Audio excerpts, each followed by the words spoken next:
दो जिगरी दोस्त। एक समय की बात है, दो दोस्त श्याम और हरिया एक गांव से दूसरे शहर की ओर जा रहे थे।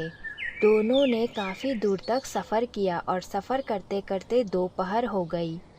श्याम ने कहा उसे बहुत भूख लगी है और उन दोनों को अब खाना खाने के लिए कहीं रुक जाना चाहिए।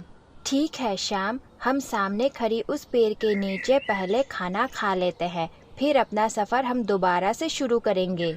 हरिया ने श्याम की बात मान ली और दोनों खाना खाने के लिए पास ही के पेड़ के छांव के नीचे रुक गए। दोनों खाना खाते समय किसी विषय पर चर्चा कर रहे थे। चर्चा करते करते दोनों में झगड़ा हो गया। झगड़ा इतना बढ़ गया कि हरिया ने श्याम को जोर से थप्पड़ मार दिया। थप्पड़ खाने के बाद ही श्याम चुप हुआ और उसने कुछ नहीं बोला। उसी वक्त जिस पेड़ के नीचे वो बैठे थे, उसी पेड़ की एक डाली टूटकर जमीन पर नीचे गिर गई। उसी डाली को उठाकर श्याम ने जमीन पर लिखा कि आज मेरे जिगरी दोस्त ने मुझ पर हाथ उठाया। उसी घटना के कुछ देर बाद वो दोनों फिर से शहर जाने के लिए चलने लगे, पर वो दोनों आपस में एक भी बात नहीं कर रहे थे। थोड़ा दूर आगे चलने के बाद रास्ते में उन्हें एक तेज बहती हुई नदी मिली।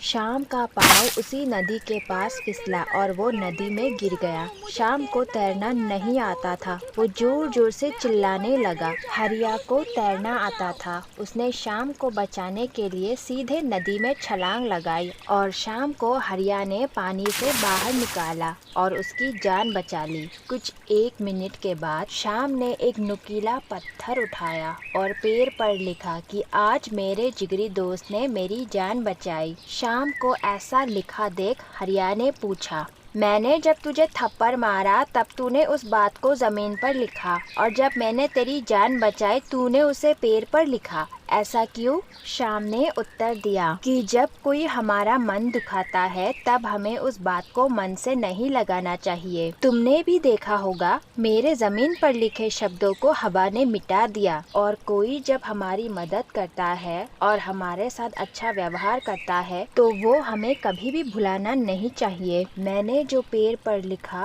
वो कभी भी मिट नहीं सकता। ये सब बातें मेरे मन की गहराई तक जाके बस गई है। अपने दोस्त की बातें सुनकर हरिया ने उसे गले से लगा लिया और उसे थप्पड़ मारने और झगड़ा करने के लिए माफी भी मांगी।